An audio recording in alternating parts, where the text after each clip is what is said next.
This is a relay project. Real Talk starts right now. Here's Ryan Jesperson.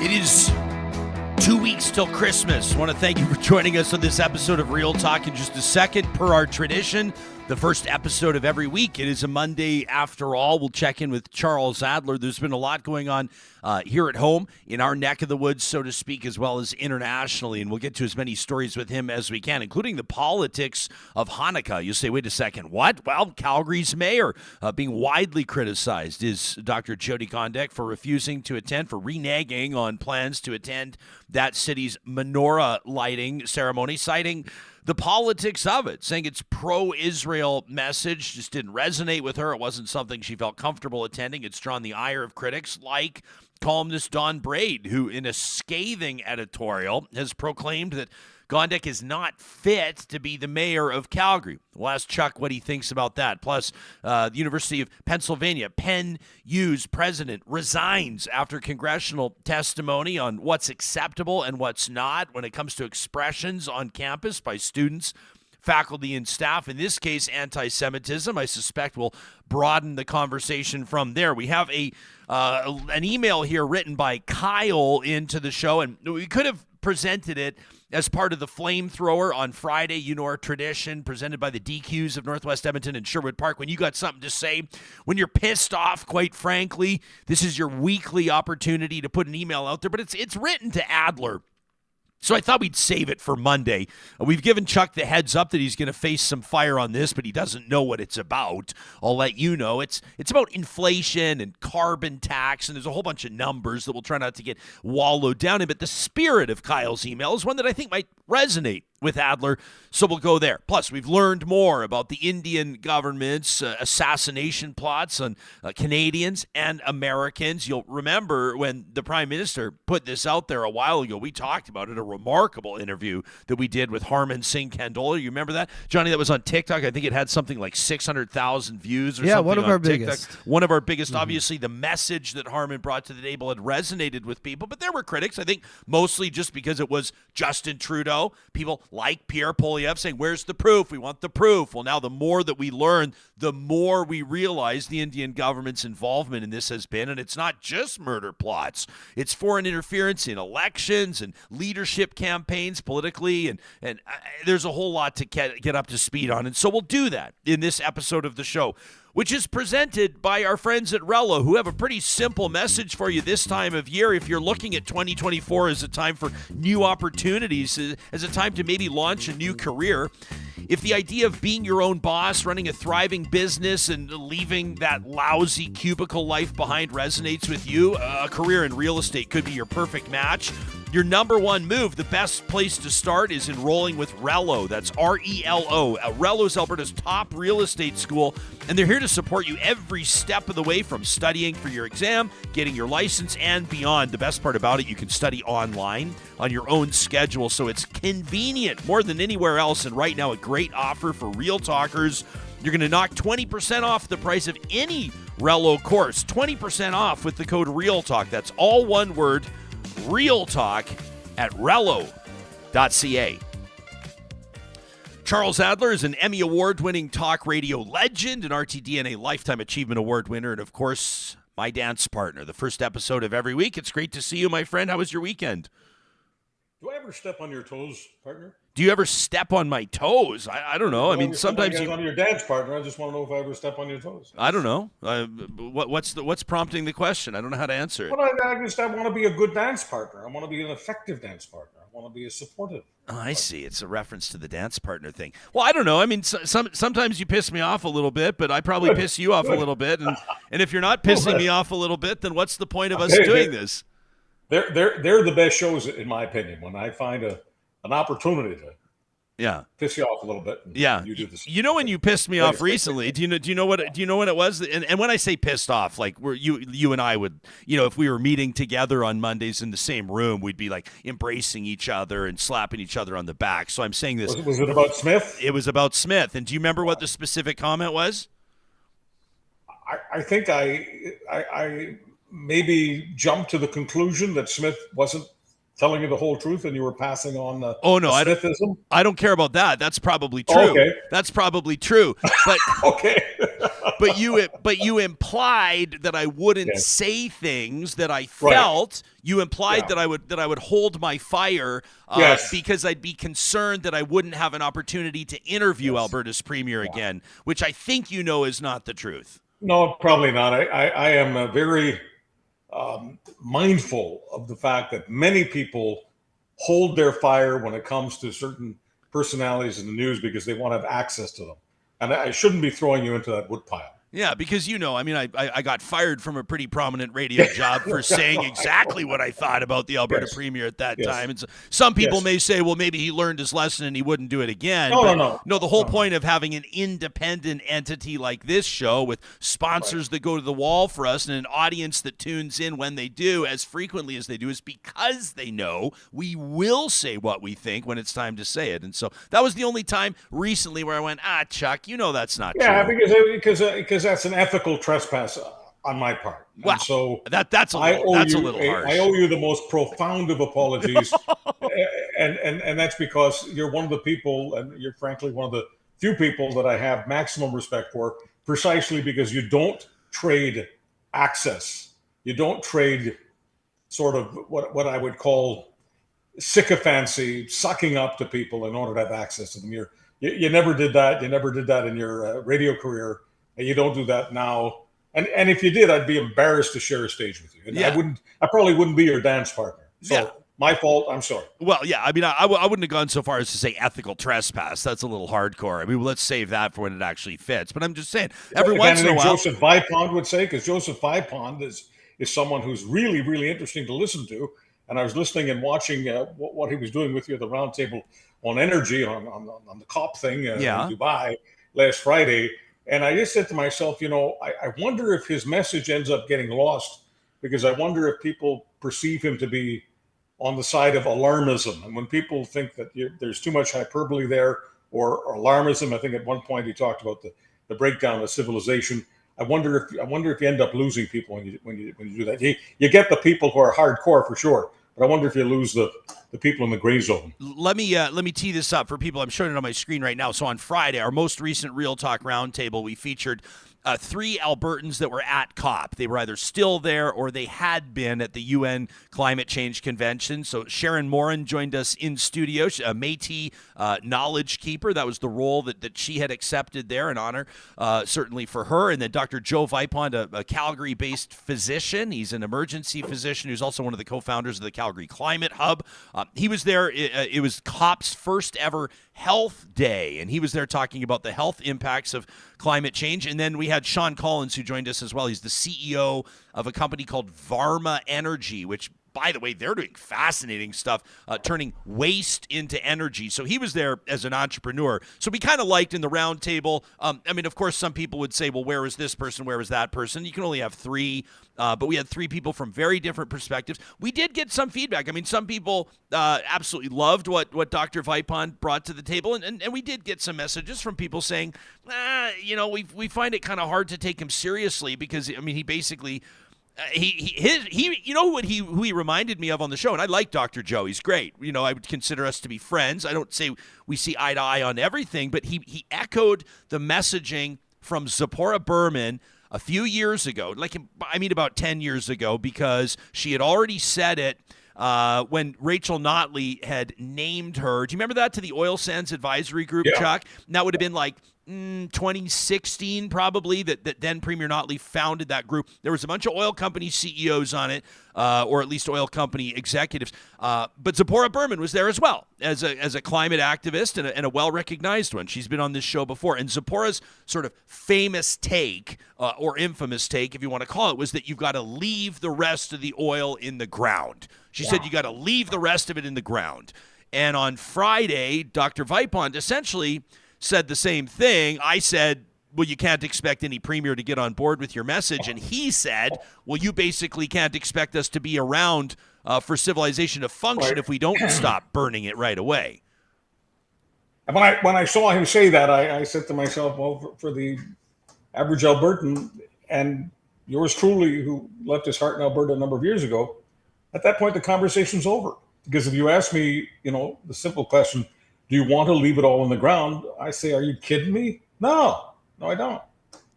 Yeah, I mean, what are you going to say to that? Like, on one hand, it's just not an option. It's not feasible. You're not going to be taken seriously if you put that message out there, because people will say, well, you're going to immediately unemploy like thousands and thousands of people. You're going to demolish the economy of Alberta and Canada. You're going to. I mean, it doesn't make any sense. Well, you're also going to be a chump, because if you leave it in the ground, others don't leave it in the ground. Yeah.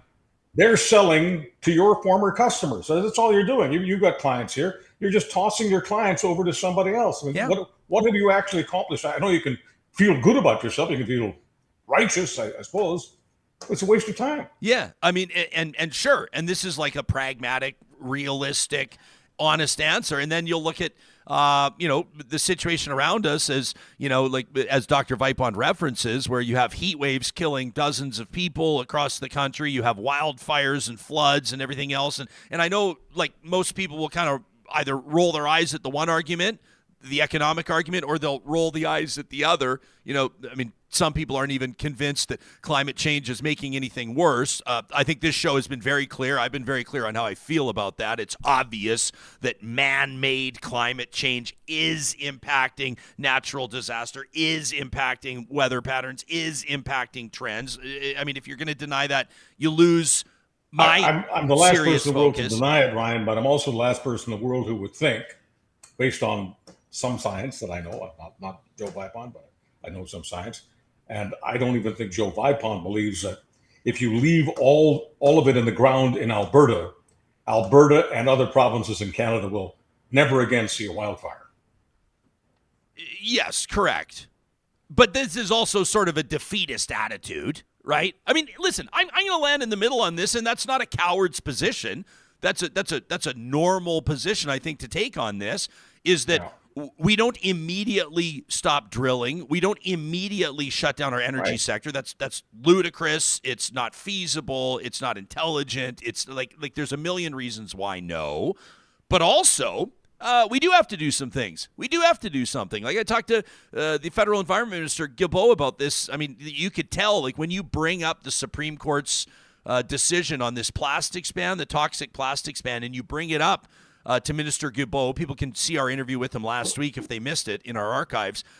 You can see him like twitch, like it bothers him a great deal, the way that Canada's top court ruled on that, and they've promised to appeal it. And for some people, it's a win. Like, it's a win for the Western premiers to see the feds take it on the chin twice in basically a month from the Supreme Court, right? Or a couple months anyway, but that's a big win. But also, collectively, it's not a win to see plastic islands floating in the ocean. Do you know what I mean? So I think most normal people land somewhere in the middle on this stuff.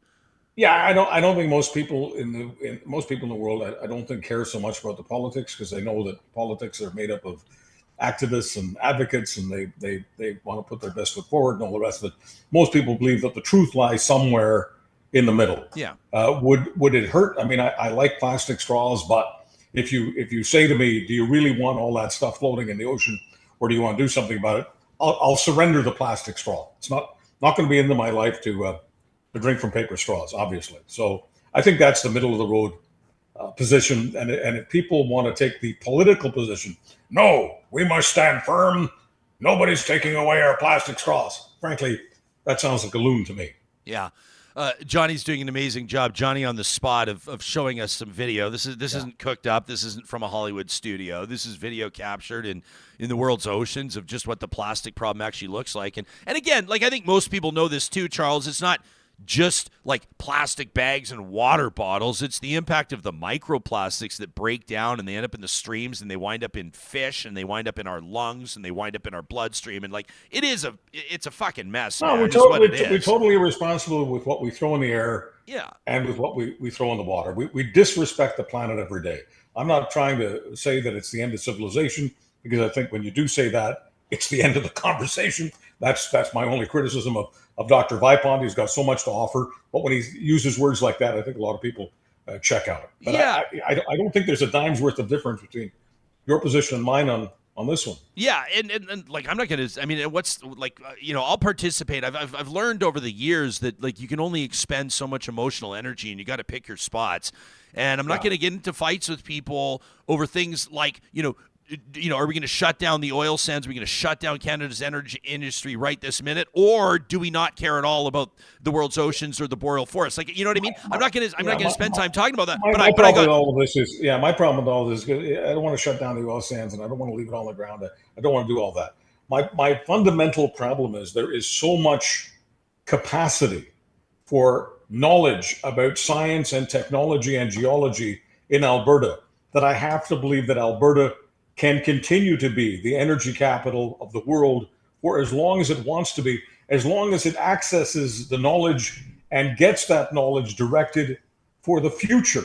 I think when some people who are in the political system seem to deny the future, seem to think of the word alternative as a bad word. Alternative is not an F-bomb. Alternative means the future.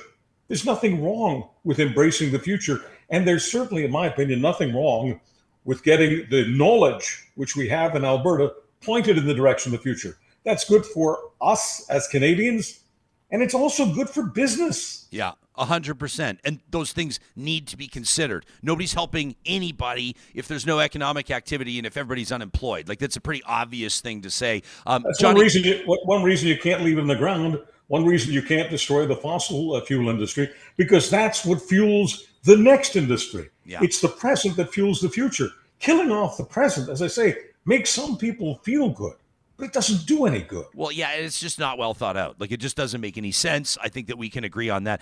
Johnny, in just a second, we'll get to the UN Secretary General, Antonio Guterres. We'll get to that because he spoke at COPCHUC just like a few hours ago. I want to play that. In the live chat, Tracy says the fact, referencing Zipporah Berman on that oil sands advisory group, I mean, this was like 10 years ago, but still, Tracy says the fact that anybody who hates Notley refuses to accept that oil companies asked for Zipporah, good business brings enemies to the table. I put it this way, it gives credibility to the findings of the panel. Like, you can't have like an advisory group that's only made up of industry. It doesn't make sense. That's just a very obvious thing to say. You need to have the dissidents. You need to have those dissenting voices at the table, credible ones. If you want the findings and the recommendations to carry any weight, and that's probably something pretty obvious. Yeah, but Brian, people have to understand that the oil companies are energy companies. Oil is a product that they're selling. Okay, no different than any of your clients. They're selling a particular Friesen Brothers sells a particular set of products. If appetites change, they'll sell another set of products. Friesen Brothers will still be around. So the Shells and the Exxons and all of the others, 100 years from now, may not be selling very much fossil fuel, but they'll be selling something because they're energy companies, and they'll figure out how to continue to make billions of dollars on whichever energy it is that people want, and of course, whichever ones pass muster as far as climate change is concerned. That's just common sense. Yeah. When you're talking about Friesen Brothers and the products they sell, for example, are you talking about these fabulous Satsuma oranges that I'm holding in my hand, Charles? Would that be an example? Buddy, I wish there are times when I have studio envy. There are times I'd love to be in your studio because I want to bite into that orange right now. Yeah, exactly. On the chat here, Mark Doran, who's, speaking of credibility, got a ton of it. He's the founder of the Polluter Pay Federation, says the answer is to start with reducing methane emissions. They're harmful to our health. They create explosion risks for those living and working in proximity to well and facility sites. That's an example. Seventh Pilot says maybe the coal being used in China should be addressed. No politician talks about that. I don't know if there's going to be a non-tacky or non-awkward way to bring this up at any point in the show. I just want to recognize Seventh Pilot, who has sent us a note, said, please don't use my real name, and also said no thank you to a care package. I offered to send Seventh Pilot a Real Talk merch care pilot when, get this, Charles, you want to talk about people that put their money where their mouth is? You want to talk about people that support independent media? Seventh Pilot e-transferred us $500 on Friday. a $500 e-transfer from Seventh Pilot. So a very happy holidays and Merry Christmas to Seventh Pilot, whose real how could he name shall not never be shared. Merch like this. I mean, I know, and I don't even know if it's a he. But Seventh Pilot simply said, next time you guys order mugs, by the way, yeah, they've got to be a little darker. I mean, they're quite beautiful.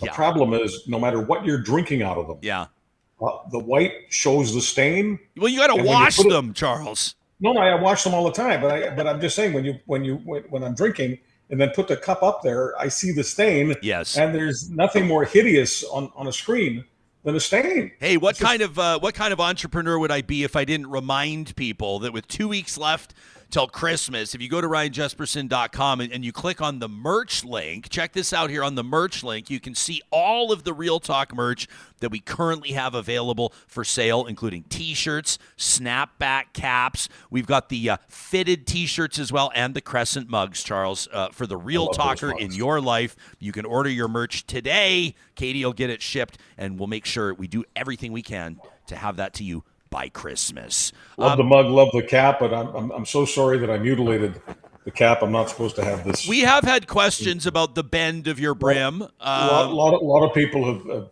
not attacked me, but been very critical, and then they do this "Hey Boomer" thing. Hey Boomer, we don't do that anymore. Hey Boomer, I got a trick for you. Here's what I used to do in high school. I still do it. Get a perfect bend. You take a 2-liter pop bottle. Yeah. And you put the cap rim around it, and you tape it on there, and you leave it for like 3-4 days. That's a good take idea. it off, and it's perfectly it's just like a perfect, round. perfect round. I mean, like my Fear Bear Me cap. Yeah, there you. Yeah, that's a nice bend there. Someone did that for me. Okay, let me get us focused again. I wish I could do something for myself. Let me get us focused again. And we see through. We're reading between the lines, Chuck. We'll send you another cap. We'll send it. Maybe we'll send it wrapped. We'll send it express post wrapped around a 2-liter bottle. So it's perfectly then. So here's the Secretary General of the United Nations, Antonio Guterres, spoke at COP28 at the Climate Change Conference just a short time ago. And basically, here's the message. Keep in mind, this is the UN Climate Change Convention. So here's the big cheese. We are in a race against time. As I said at the opening of COP28, our planet is minutes to midnight for the 1.5 degree limit, and the clock keeps ticking. COP28 is scheduled to wrap up tomorrow, but there are still large gaps that need to be bridged. Now is the time for maximum ambition and maximum flexibility. Ministers and negotiators must move beyond arbitrary red lines, entrenched positions, and blocking tactics. It's time to go into overdrive, to negotiate in good faith and rise to the challenge set by COP President Dr. Sultan Ahmed Al-Jaber. So there you go. I mean, we are minutes to midnight on the 1.5 degrees of climate change, and I've seen others, like climate scientists. They were quoted in the New York Times just a couple of weeks ago saying, "Forget about it. It's already gone. It's already done. We're past midnight. Now we're looking at 3 degrees and the implications of 3 degrees." But really, and you and I raised the ire of a few weeks ago. People can check out the episode. We called the highlight, "Does anybody care?" Because it appears, and while people do care, they don't really care. I mean, Guterres is there. We're minutes to midnight, and people are using all of the... But Brian, the UN Secretary General, he just said a couple hours ago, which is what we're looking at here. He said a couple hours ago that he said it was a minute to midnight last year. So here he is a year later, and it's still a minute to midnight. I mean, what can't he figure out about the rhetoric being wrong? If it was a minute before midnight a year ago, and civilization is still alive and kicking a year later, maybe the word a minute before midnight used 1 year later is just not the right language. Yeah, well, what are people going to say to get anybody else's attention? I mean, what are you going to say now? What are you going to say now to make people care, right? They've tried everything. Just to say, it's fine to say that we're in a crisis and it's only getting worse. I'm just saying, when you use language like, last year I said it was a minute before midnight, and here I am a year later, it's still a minute before midnight. That's I don't think that's strong imagery. Okay. Seconds to midnight. Seconds. Midnight is a point. Yeah, there's no way. That'd You be a gotta- little better. Mark, by the way, follows up. Mark Doran says, for what it's worth, the intrepid Real Talk host calls me credible, but the Alberta Energy Regulator, AER records show I am managed at that misguided outfit as a dangerous person that has no credibility. So who's right? Well, the obvious answer, Mark, is that nobody trusts the Alberta Energy Regulator. So you know who's right. It's me. And I'd also like to note on this that Justin in our live chat, Johnny, you can give me the promotional music bed if you like, as I seamlessly transition into this.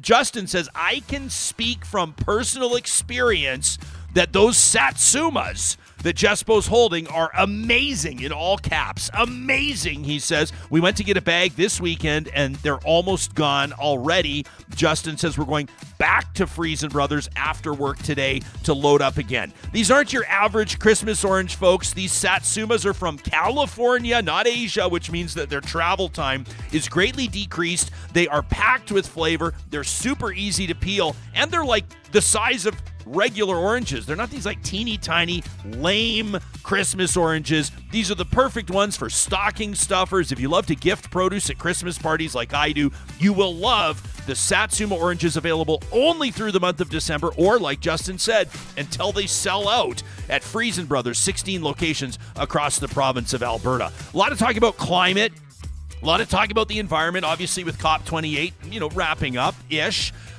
Well, we want to take a look at companies that are walking the walk.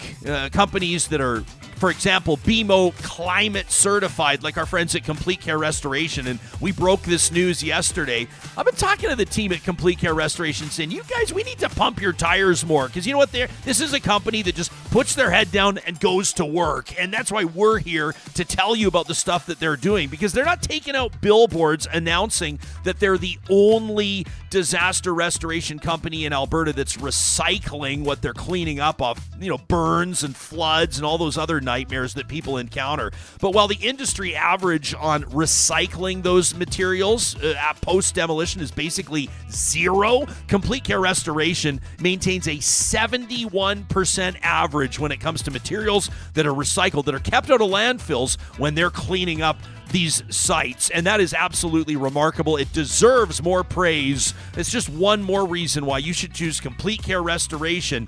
And sometimes it might just be a new construction or renovation project. They've got talented teams certified in everything you need, and we proudly recommend them with 2 thumbs up.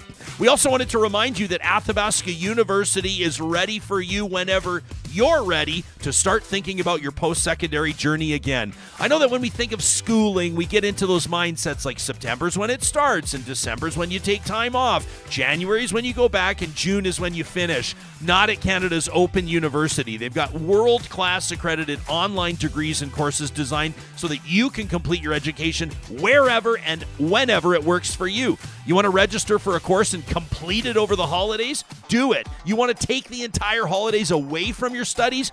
Do it at athabascau.ca. Do it. Just do it. Just do it. At athabascau.ca. I think they're going to get sued by at least one footwear manufacturer if they go with those billboards. Charles Adler joining us as he does the first episode of every week. I've been looking forward to talking to you about this. It's, I think most people know that personally I really like Dr. Jyoti Gondek. I consider her to be a friend. It was on Real Talk when she was a Calgary councillor. I think at that time they were still calling them aldermen, but she was a Calgary councillor at the time. We said, listen, if you ran for mayor, we guarantee you'd win. She decided to run. Guess what? She won. And she gave us her first interview when she was Calgary's mayor. That's when she declared a climate emergency in Calgary. It's our second most downloaded episode in Real Talk history, for good reason. She's never had trouble getting people's attention. But it's attention of the wrong sort these days, as she basically pulled her involvement at a menorah lighting ceremony, kicking off the celebration of Hanukkah in Calgary. She said it's too pro-Israel, and in good conscience, she couldn't attend. Don Braid, in a scathing column in the Calgary Herald, announces that she's not fit to be mayor. How did this story land with you? I have rarely criticized Don Braid, but I think it's an overreaction. I don't disagree with the points that Braid is making.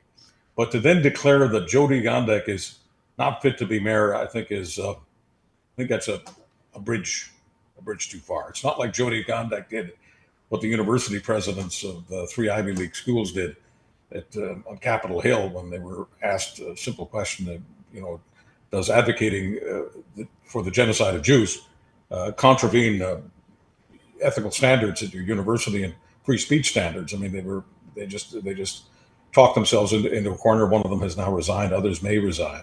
That showed them to be unfit. I'm very hesitant to say that Jyoti Gondek. I don't agree with her position on Hanukkah in Israel, but I also don't agree that she's unfit to be mayor. Yeah, I mean, if you're going to proclaim that somebody's unfit to be mayor, I mean, that is like a major thing to say, especially from a pulpit like Braid has. He writes, in Peace and War, the mayor of Calgary has always attended. He's talking about past mayors. Menorah lighting at City Hall, typically a joyous event fueled by optimism, fun for kids.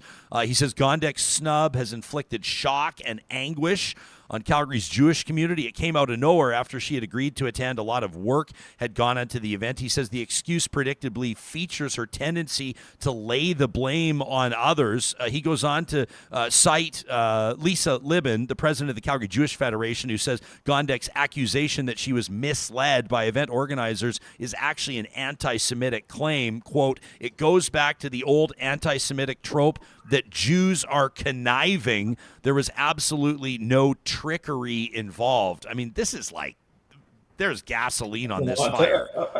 Here's my central problem with this, and just for those people who don't know, my heritage is Jewish. I don't hide from that. I don't duck from that.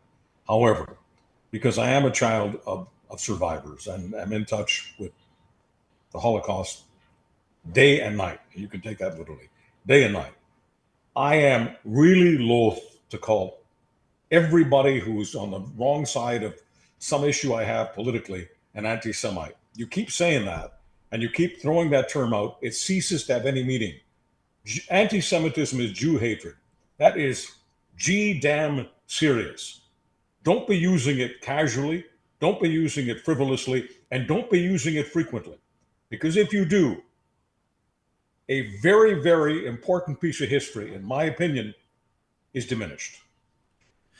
This was, so I guess we can leave the Gondek thing. You said your thing. I mean, I guess I've said my thing, or at least I've made it relatively clear. I would say this, just from a politics standpoint, like if I'm her chief of staff, if I'm running her comms, it's very easy for any politician, let alone a mayor, a premier, a prime minister, to pull out of an event citing a scheduling conflict. Like, that's really easy. And people might say, well, you're lying. Not really. Well, you are, but you're politicking, and politicking and lying, there are shades of gray. You create a scheduling conflict, you cite a scheduling conflict, and that's it. I mean, she released a statement basically saying that she was disappointed, the politics of it, she was misled, she can't support it. And that's where I'm like, whoa. Like, I can't understand, and I don't think that the mayor writes her own releases. Whoever wrote that release, I don't understand. Like, there's a lot of ways for me to say I don't want to get in a ring with a rhinoceros without saying, I don't feel like getting gored and getting my ass kicked. I cite a scheduling conflict. Ryan, if I ever say on this show or any show that I blame the average Palestinian, and 90% of them are ducking bombs right now, so they get 1,000% of my heart, okay? Regardless of what my heritage is. 1,000% of my heart goes to the Palestinians in Gaza right now. But if I ever say that I blame the average Palestinian in Gaza for the set of rapes and tortures and murders that went on October 7th, you can just cut me off your guest list forever, okay? Because that would be beyond irrational. So no, I don't blame the average Palestinian for what happened on October 7th.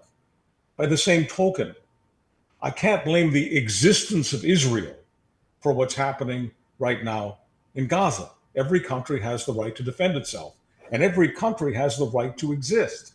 And so to declare that a celebration of Hanukkah, which is all about what happened with Jews and the Greek colonizer, as it were, the Jews were throwing the colonizer off their back about 2,000 years ago. I realize that's a very rough way to describe it, but the point is that is proof positive that Jews didn't land in that part of the world 70 years ago. They were there thousands of years ago, and it is the right, I think, of every Jew to say that they honor the existence of the Jewish state. So to declare that a celebration of Hanukkah, which is obviously part of a celebration of Judaic history, and yes, most of today's Jews celebrate the idea that the Jews are back in a sense. They had a state thousands of years ago. They have a state again. They want to defend that state. But to then say that that the average Jew is involved in wanting Palestinian children to be affected is just as crazy to me, just as irrational as saying that the average Palestinian wanted October 7th to happen. Yeah. No Jew wants what's going on right now to happen. No Jew wanted October 7th to happen. And I believe that very few Palestinians in Gaza, outside of the ones who participated, there were a few thousand who participated directly, but outside of them, I don't see the rest as wanting it. For one thing, and of course, if there was free speech in Gaza, you would get this right from the Palestinian people themselves. They totally are. Nobody is more educated than they are in knowing that when Hamas launches that kind of attack, children in Gaza are going to pay the heaviest price. So if there were free speech, you would hear many of them say that what happened on October 7th was incredibly irresponsible. It brought on the Israelis. What did they expect? The average Palestinian fully expected that to happen. The average Palestinian is not happy about what happened on October 7th, despite the fact that you can get some radicals, obviously, in the street. The Western cameras can pick that up, celebrating. But I do not believe that the average family in Palestine is happy about what happened on October 7th. I'll never believe that. Idris in our live chat says, I saw the poster for the Calgary Menorah lighting, and it said something different from previous years. It was like for some lobby effort, basically. It seemed like she might have been dodging a clear political fundraiser. Here's the poster. 35th Annual Calgary Community Menorah Lighting, Thursday, December 7th. That was just a few days ago, obviously, at the City Hall atrium. I mean, just right outside Gondek's office. I don't know how to pronounce it. Adler's at Am Yisrael Chai, maybe. I just quickly Googled it. Apparently, Am Yisrael, I'll say it for you. Yeah. Am Yisrael Chai. Okay, and it means the people of Israel live, right? Yes. Okay. Yes, it's not what I would call a statement of warmongering. Okay, and then my former colleague, your former colleague as well, Sue Dial of CHQR was the master of ceremonies. And then you see there unity, supporting Israel, and Jewish pride. Well, I mean, so you can go, okay, well, supporting Israel, maybe she found that, the mayor found that to be optically inconvenient. I mean, what do you expect? What do you kind of expect it to say? I haven't seen other politicians pay the price. We read, I think it was from Brock. It was a real talker named Brock last week. We wrote and read an email from him. I mean, he was basically calling MLA Janice Irwin to the carpet for some of her posts about Palestine. There doesn't seem to be, there's not like a political price to pay, or not all politicians are wary of posts sort of celebrating the pro-Palestinian rallies, but you won't see as many politicians, I think, at like a quote-unquote pro-Israel rally. I think people are just a little bit more hesitant. I don't know. I mean, maybe I'm wrong on that, but it feels like if I'm a politician... Pro-Israel means pro the existence of the state of Israel. That's what you say it. That's what you say it means. That's what it means to you, right? Yeah. Right? I mean, maybe what does it mean to you? Well, I'm just saying, maybe the mayor doesn't see it that way. Maybe the mayor, or maybe someone on the mayor's staff has convinced her that supporting Israel means supporting what's happening in Gaza right now. It means supporting, right? Do you know what I'm saying? So this is why politically, it just, to me, seemed like something they shouldn't have bitten off. And if she wasn't going to attend it, then I know this makes me sound cynical, but it's how politics work. Cite a scheduling conflict and move on. That's where you got to go with it. Yeah, it was a comms cluster muck. It was. It was a comms fail. President of Penn University, Elizabeth McGill, has resigned. Which is a significant position to resign from. I'm sure she's easily making over $1 million. It's obviously a very prominent university. It's had its problems, but it's a prominent university in the United States after congressional testimony where she got tied up in a knot a million ways. I'm going to ask you if she had to resign, but first, here's the clip. This is in front of U.S.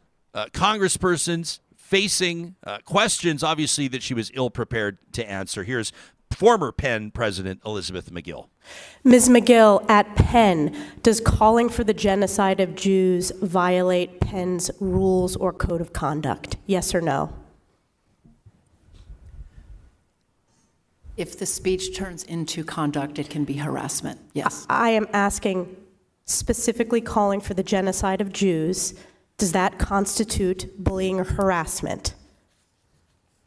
If it is directed and severe or pervasive, it is harassment. So the answer is yes. It is a context-dependent decision, Congresswoman. It's a context-dependent decision. That's your testimony today. Calling for the genocide of Jews is depending upon the context. That is not bullying or harassment. This is the easiest question to answer yes, Ms. McGill. So is your testimony that you will not answer yes? If it if the yes speech or becomes no? if the speech becomes conduct, it can be harassment. Yes. Conduct meaning committing the act of genocide? The speech is not harassment? This is unacceptable, Ms. McGill. I'm going to give you one more opportunity for the world to see your answer. Does calling for the genocide of Jews violate Penn's code of conduct when it comes to bullying and harassment? Yes or no? It can be harassment. The answer is yes. So she's gone.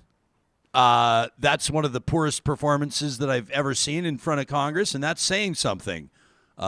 Is this your first time seeing it, or did you happen to watch it? Well, I just know that she's a highly intelligent person, and I know that all of them were there. I watched all of it.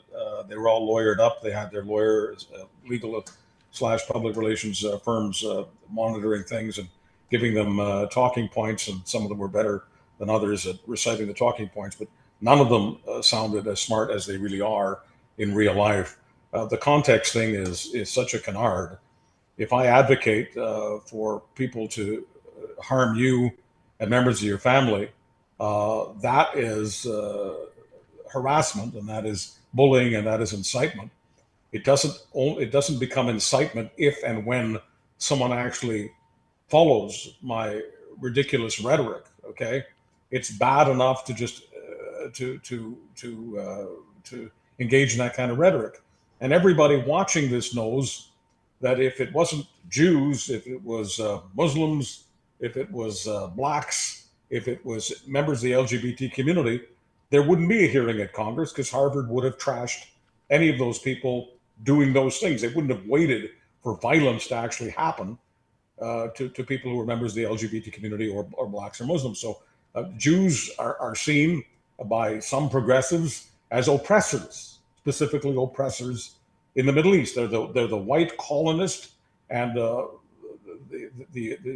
folks that they're engaged with are all victims of white colonization. So the Jews have been lumped into that category. That kind of progressive politics infects a real conversation. And so when it comes to that conversation at that particular congressional hearing, people can see that aspect of progressivism for what it is. Very flawed. So there's a basically the Harvard's board of directors, it should be noted, met yesterday amid calls for Harvard's President Claudine Gay to resign as well for what's deemed to be an insufficient response to expressions of anti-Semitism on campus. I'll note too that Elise Stefanik, the congresswoman that's asking these questions, number one, I don't know if this is relevant or not. She's one of the biggest Trump supporters out there. So part of me hesitates to portray her as some sort of a hero here. By the way, she also is a highly intelligent, normal Republican. Yeah. That for political reasons has become a Trump sycophant. She understands where things are going. She understands where things are going. Yeah, and I mean, you and I have had those kinds of conversations before where politics sometimes makes a person look like they've got 20 or 30 fewer IQ points. Yeah, she wants to be in the Oval Office in a senior position with the next president of the United States, and I'm throwing up a little in my mouth as I say it. Right, but as far as the questioning is concerned, at this particular hearing, I can't.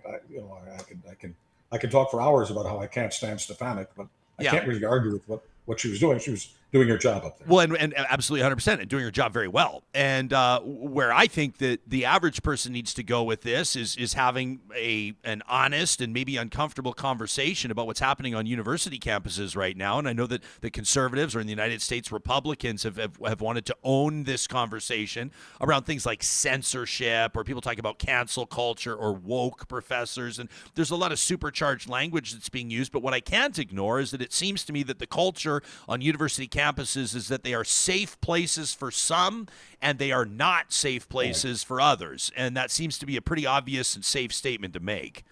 Campuses should always be safe physically, so you shouldn't have incitement. Sure. On the other hand, there's always, unfortunately, there's always another hand. And on the other hand, they shouldn't be safe intellectually. So if you're not challenged by people who are perhaps offending the way you think, if you're not challenged by the way you think at a university, in my opinion, the university is not doing its job. But by challenged, I'm not talking about inciting genocide or advocating for genocide. That's ridiculous. One of the people who has done a tremendous commentary that people on the left, the middle, the right agree is a very important piece of commentary. And I'll say this, even though some other people might not. I don't think he could have pulled it off if he were a white male, but he's not a white male. He happens to be a brown male. His name is Fareed Zakaria. He's one of the best in the business. And he has done a tremendous commentary on what has happened to university life and how universities have got to go back to basics, meaning teaching, meaning challenging without inciting, meaning doing real research. In any case, Fareed Zakaria, you can find it anywhere on social media. I saw that you had retweeted it, so people can just check out your Twitter account at Charles Adler. There's also another story that you want to talk about that we'll get to, the government of India interfering in the Conservatives' leadership race. I want to get to our live chat quick. Sure. David says they need to get rid of Harvard's president, Ms. Gay, as well. He says this past year, Harvard scored a negative on freedom of speech on campus. That's the issue. Harvard's not consistent. David says if Harvard had been supporting freedom of speech for everybody, then I'd say they could make a case for what's going on now, but they're not. Aurora, with an interesting point as well, says the problem with the whole support Israel line on that poster is that it's tied to what's happening in Gaza. Just like if it said support Russia, by many, it would be perceived to be tied to Ukraine. It doesn't mean that it's right or wrong. It's perception, and perception is what matters to a politician. And Aurora throws a bullseye on that one. Let's get to this story involving Indian, basically foreign interference in the Conservatives' leadership campaign. There's also been developments in our understanding, charges laid in the United States in murder plots tied to the murder of Mr. Singh Nijjar in Surrey, BC, in Canada, obviously killed. It was asserted by the Prime Minister as a directive of Indian agents of the Indian government.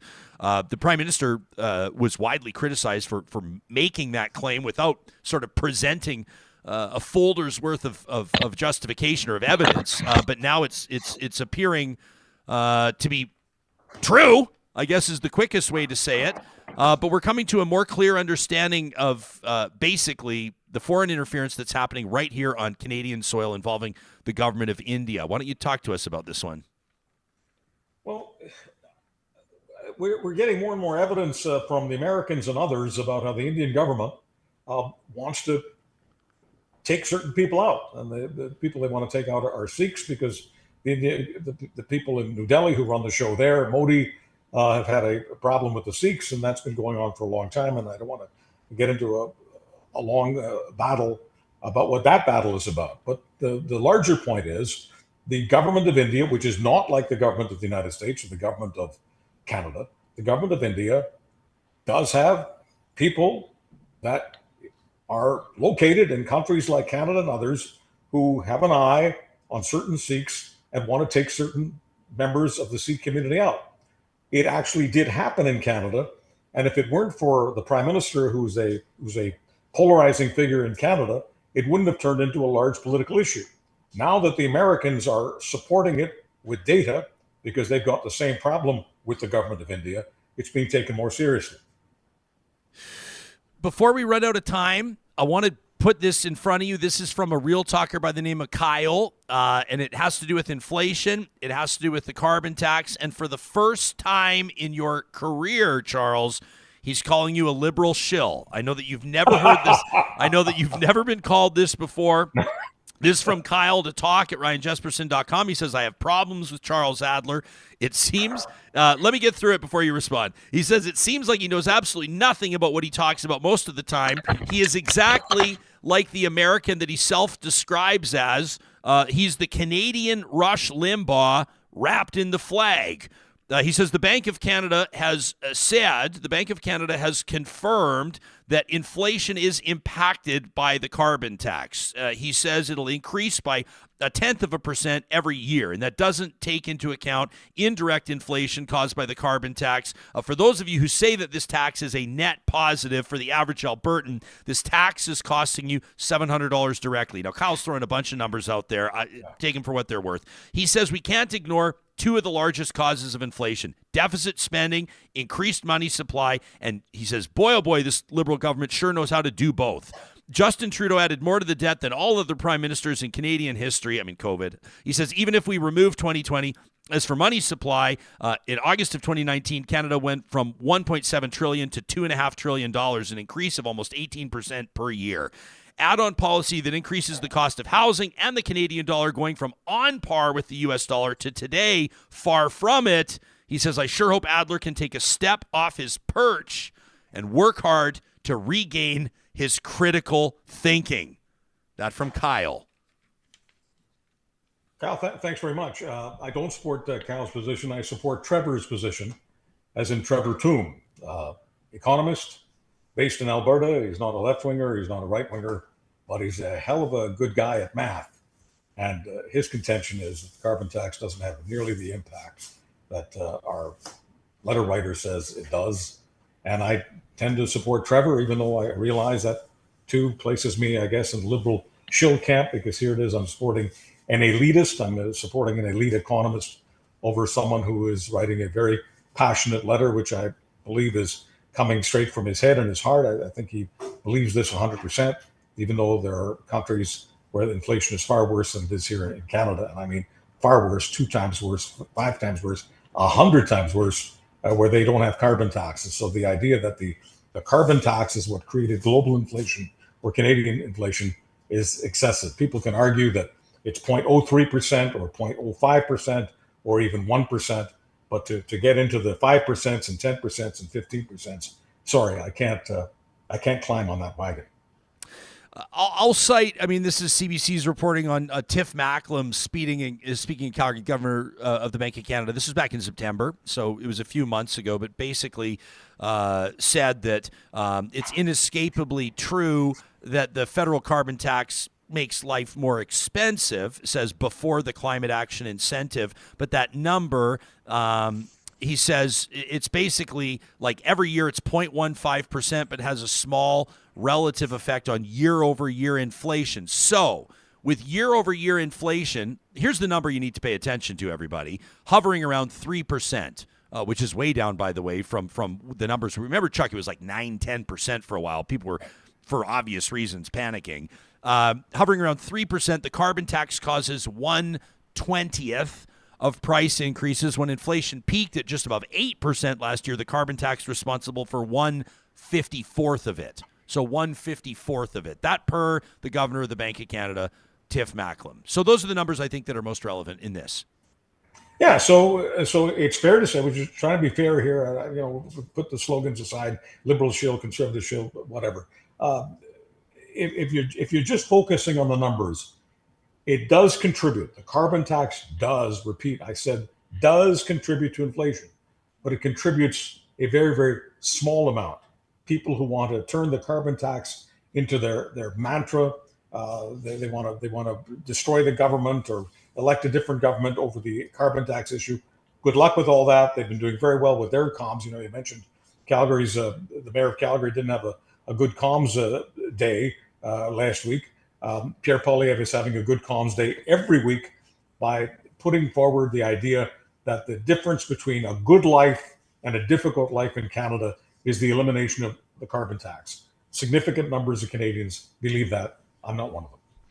Alberta Girl says, from my experience, there are also many companies exploiting the carbon tax and the price of fuel piling on surcharges and inflation onto their prices. I've seen that. We went for a ride for hire service this weekend. All right, I'll be honest. We're not elites. We save up our money and we spend it when we choose, just like any other family. So we did something super fun and special for the little man this weekend, and we got a limousine, and we did like the Kevin. We did the Kevin from Home Alone scene, and Wyatt got his very own cheese pizza to eat in the back of a limousine, and then we went and checked out A Christmas Carol at the Citadel Theater, and it was a fabulous time, and it was so much fun. But I had to go to a few different limo companies. I know this is where everyone's going to start playing the world's smallest violin for me. I'm just saying, we saved up our money. We saved up our money so we could do this. But you know how many of them, Charles, are piling on like serious fuel surcharges onto this, like $40 fuel surcharges for 1 hour? I'm sitting there going, hang on a second, though. Like, everybody's cost of business is going up, right? And I know that some, grocery stores, a lot of them have been increasing their prices. That's one of the biggest stories of the year, certainly across the country. But there's a lot of other businesses, like I don't see a lot of restaurants who costs have really gone up. They're also recognizing it's a very dangerous time to start cranking up your prices. A lot of people aren't going to touch those. And to convince me that your fuel for 1 hour driving a car around is going to be $40 more and you're going to pass that on to the consumer, I don't buy it. And so guess which company we went with? We went with the one that's not charging the fuel surcharge, because we're not charging our sponsors more. We're going to places where they're not charging more. And I think sometimes, unless you're an unviable business anymore, but I find that hard to believe, I'm inclined to agree with Alberta Girl on this one. Not taken away from my relatives that are telling me that the carbon tax on their grain drying is adding thousands of dollars a month. And I know that that's valid. They've shown me the receipts. But at the same time, for the average person, I think Alberta Girl might be onto something. I think she is, and one of the problems with all of the carbon tax talk and the idea that carbon tax is destroying Canada, etc. Canada's broken because the carbon tax. One of the problems with that is that many companies are taking advantage. They feel that the customer out there expects prices to be ridiculously high because of the carbon tax. So in that sense, I don't think the damn thing is helpful. 100% agree. I know that we could talk about a million other things. An hour just flies by with you, Chuck. This has been a fabulous Monday. We'll obviously talk to you again a week from today, and then before you know it, we'll take a few well-deserved days off. But we'll look forward. By the way, is the audio better now than it was at the beginning of our conversation? Yeah, you figured it out. Yeah, Johnny Infamous got me to reset some things, and even though I'm technically incompetent, I am competent enough to take out the cheap microphone that I was using in the first 10 minutes and to give you the full benefit of the world-class Scarlett. That's SCARLETT, not a shill for them, not making a dime off them, but I do appreciate what they do. The Scarlett microphone, which is what I'm using right now. All right, man. Well, there you go. It's always nice to hear your voice through a shitty mic or a Scarlett one. We'll talk to you again. Frankly, Scarlett, I don't. Anyway. Yeah, all right. That's Charles Adler. The first episode of every week right here on Real Talk. The audio didn't change. Something's up today. No, the audio was better. No, I just. Oh, that was you working I used magic. Some tactics, but yeah, something's off today. His mic wasn't connected because that's a Shure SM7V, which that's a nice usually mic. Comes through great. But He's got hey, a nice mic. We'll figure it out for next show. But we out. made it sound good enough. I will say one thing about the Gondek thing. That poster. Yeah, let me find it again. I don't agree with her bowing out totally, but I don't like that poster says supporting Israel. I feel like that's a bit too far there. But what do you? But I mean, if there's a Christmas tree lighting ceremony, I don't want to see on the poster something about politics or war or religion. Let's just celebrate the holiday season. You know what I mean? Yeah. I mean, this is. I mean, they could have avoided a lot of this if it just had.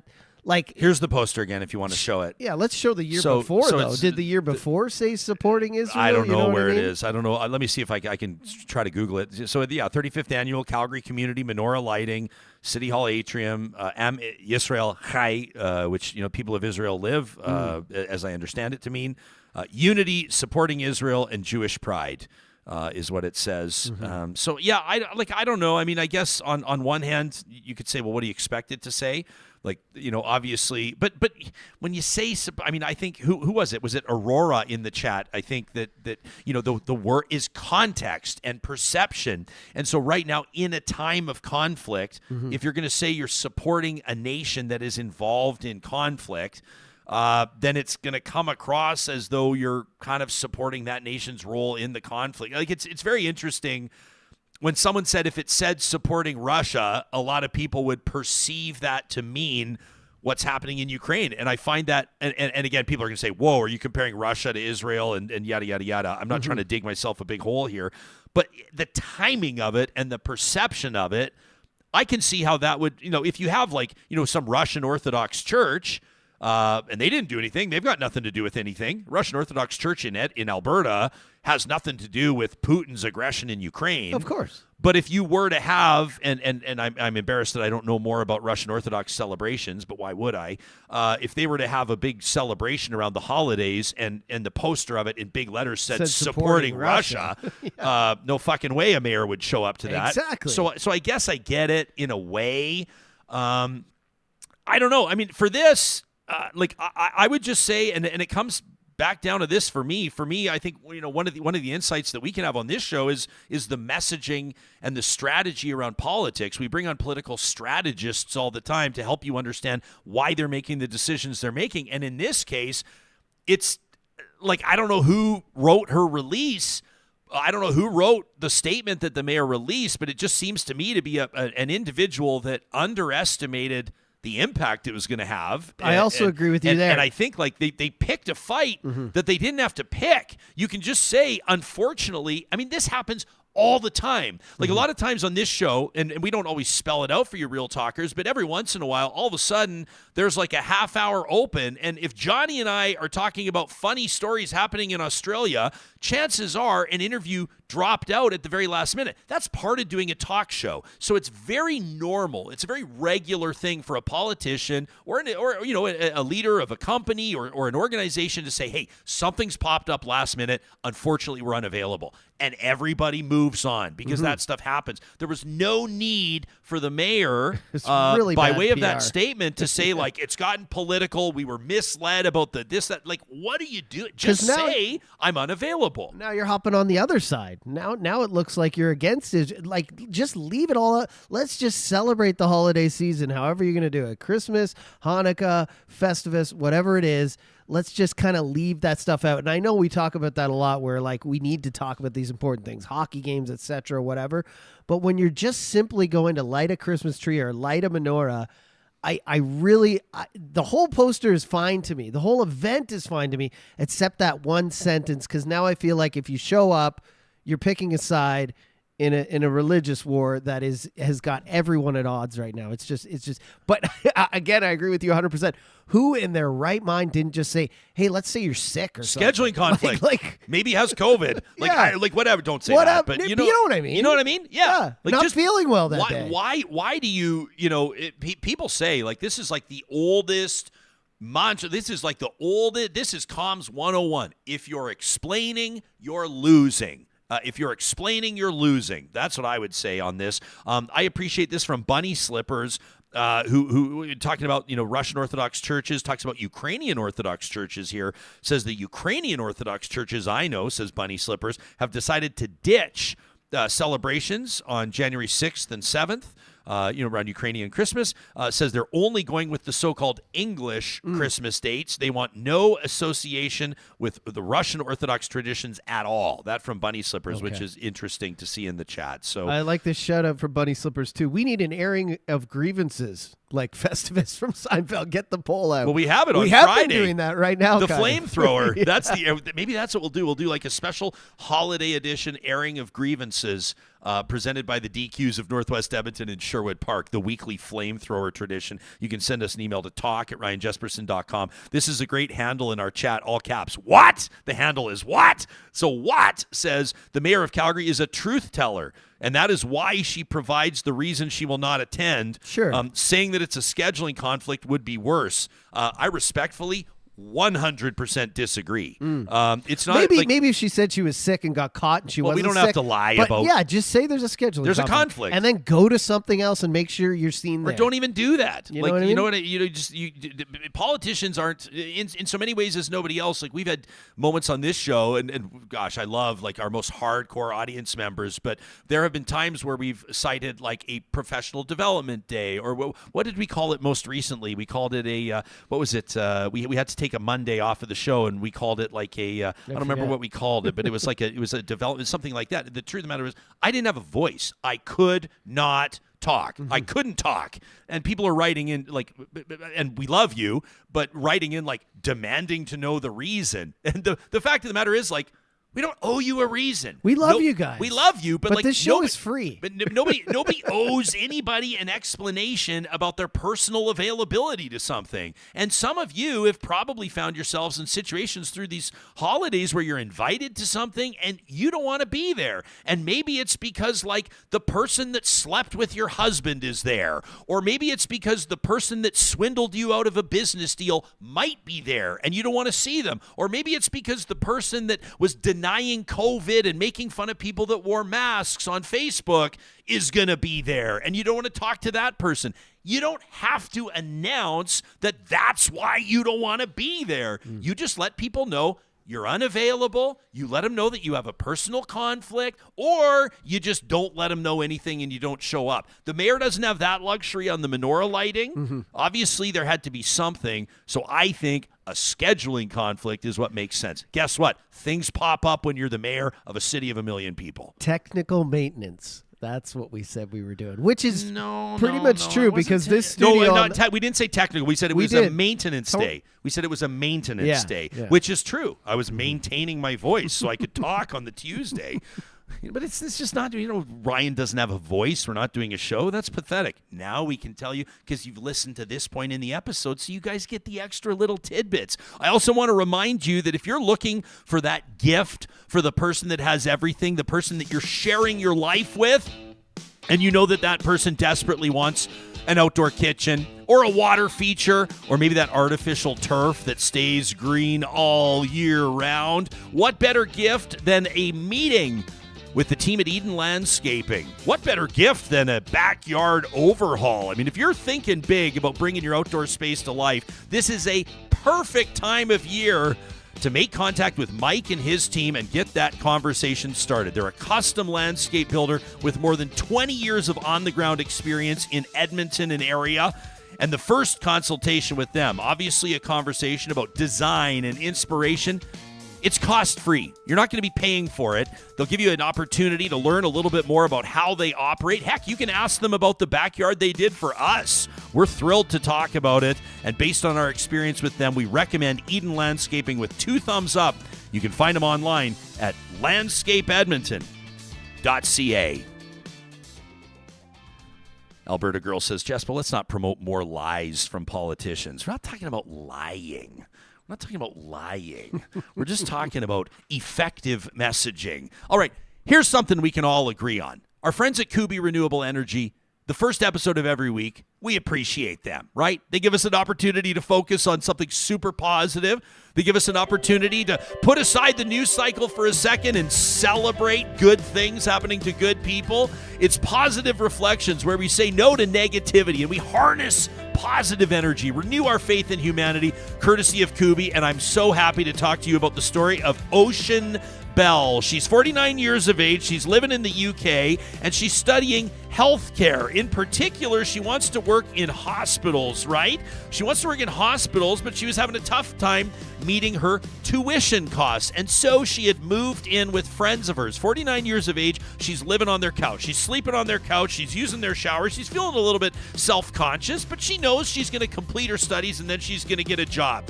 Well, she had like a $10 surplus, let's say, in her budget. So she decided to purchase a ticket for a draw, a lottery draw, for a $5 million home in West London, in Chelsea. Well, you know where this is going, obviously. Guess what? The 4-story home, she won it! She won the home worth $5 million Canadian in the area of Kensington and Chelsea. Comes mortgage-free. And, Johnny, this is great, too. They also cover all the taxes and legal fees, so she's not going to get hit with that. Yeah. Now, she's studying full-time at the University of Sunderland. She's just about to finish her Bachelor of Science degree in Health and Social Care. Now, she can do whatever she wants. She can live in the house, she can rent it out, or she can sell it and basically put $5 million in her pocket. Now, she blocked the number when they first tried to call her because she didn't recognize it. But, of course, when they finally got in touch with her, she says winning the house is obviously, in her words, obviously the best Christmas present ever. She said it was a Friday night when they called. This is just a couple of days ago. She'd been writing her dissertation all day, feeling a bit down in the dumps. She said feeling stressed, had no money. She got a few calls from the number, and then the prize team just showed up at the address where she was at. She put her address on the ticket she purchased. They showed up to let her know that they won. And when she answered the door, when she opened the door, they were there singing Christmas carols. And then they handed her the keys to her $5 million mansion. So a shout out to Ocean Bell, 49 years of age in West London. Good things happening to good people. If you know a story like this, or maybe a story that happened in your personal life, somebody paying it forward, a random act of kindness closer to home, we'd love to hear it. You can send us an email to talk@ryanjesperson.com. Just punch positive reflections into the subject line, and we'd love to tell it in a future episode of Real Talk, proudly presented by our friends at Kuby Renewable Energy. Coming up on Tuesday's episode of Real Talk, we're going to check in with National Post columnist Tristan Hopper. Coming up on Wednesday's show, we're going to hang out with the Discourse co-hosts Cheryl Oates and Erica Barudis. We're going to get a bunch of mayors in the house on Friday for an Alberta Municipalities Real Talk Roundtable. And we want you to circle your calendar as well for Thursday, the 21st of December. That's going to be our final public episode of the year, a group chat roundtable. The 22nd, that's a Friday. It's us and our Real Talk patrons. It's a private Zoom party per our annual tradition. We're going to have a ton of fun. There's going to be some prize giveaways, some trivia. We're going to have some laughs. If you want to be part of that, you can sign up to support Real Talk on Patreon. We sure appreciate it on our website, ryanjesperson.com. Make it a great day, and thank you for supporting Real Talk.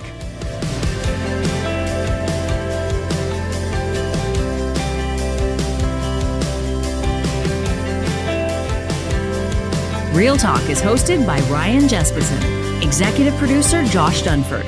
Technical